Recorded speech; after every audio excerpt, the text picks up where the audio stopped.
चला तर आज पावभाजीचा बेत करूयात. आणि पावभाजीसाठी काय लागतं ते मी सांगते. मी घेतलेला आहे वाटाणा आणि तो मी सोलून ठेवत आहे.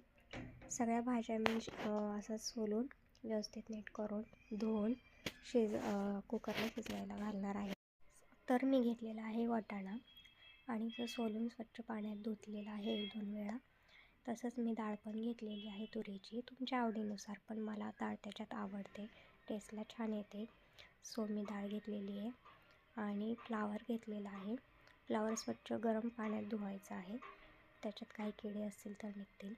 आणि 1 ढोबळी मिरची घेतलेली आहे आणि मी हा 2 टोमॅटो घेतलेले आहेत आणि त्याच्यामध्ये अर्धं गाजर टाकलेलं आहे आणि हे व्यवस्थित धुवून मी परत शिजायला टाकलेला आहे. 1 बटाटा घेतलेला आहे, तो पण चिरून बारीक धुवून घेतलेला आहे. 1 कांदा घेतलेला आहे आणि ह्या सगळ्या स्वच्छ भाज्या धुवून मी एकत्र मिक्स टाकलेल्या आहेत. बघू शकता, पाणी खूप जास्त नाही टाकायचं, गरजेपुरतंच टाकायचं आहे. मीठ टाकलेलं आहे, थोडीशी हळद टाकलेली आहे आणि पावभाजी मसाला थोडासा टाकायचा आहे आणि आपल्याला 3 ते 4 शिट्ट्या पूर्ण गाळ होऊन द्यायचा आहे. बघू शकता, मी पावभाजी मसाला थोडासा टाकलेला आहे. मिक्स करून तो 4 ते 5 शिट्ट्या आणून द्यायच्या आहेत. पूर्ण चांगलं गाळ होऊन द्यायचं आहे, शिजवायचं आहे. सो कुकरला लावलेला आहे आणि फक्त शिजवताना पाणी गरजेपुरतं टाकायचं, जास्त टाकायचं नाही. भाज्या शिजून झालेल्या आहेत, बघू शकता, पूर्ण गाळ केलेला आहे आणि मी बिटरच्या सहाय्याने त्याला बारीक करणार आहे. खूप बारीक करायचं आहे. तुम्ही बघू शकता मी असं केलेलं आहे बारीक. आणि मी मसाल्यामध्ये मी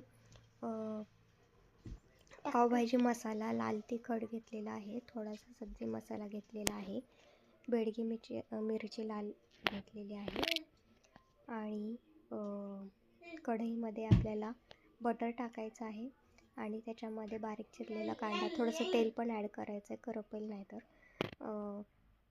लसूण टाकलेला आहे बारीक ठेचलेला. परत टोमॅटो टाकायचा आहे. मसाले टाकून झाल्यानंतर टोमॅटो टाकायचा आहे.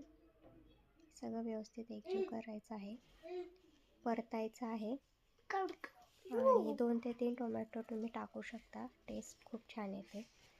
मी मसाले वगैरे आधीच काढून ठेवते, परत खूप गडबड होते. सो आणि मग आपण आपली भाजी टाकायची आहे, पावभाजीची.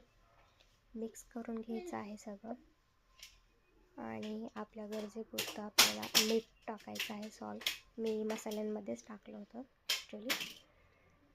बघू शकता, खूप छान लागते बटर पावभाजी. नक्की करून पहा अशा पद्धतीने. आणि वरतून गार्निश करायचं आहे कोथिंबीर टाकून आणि बारीक गॅसवर आपल्याला थोडा वेळ हे करायची, भाजी शिजवायची थोडीशी, मसाले मिक्स होईपर्यंत. आपली भाजी तयार. थँक्यू.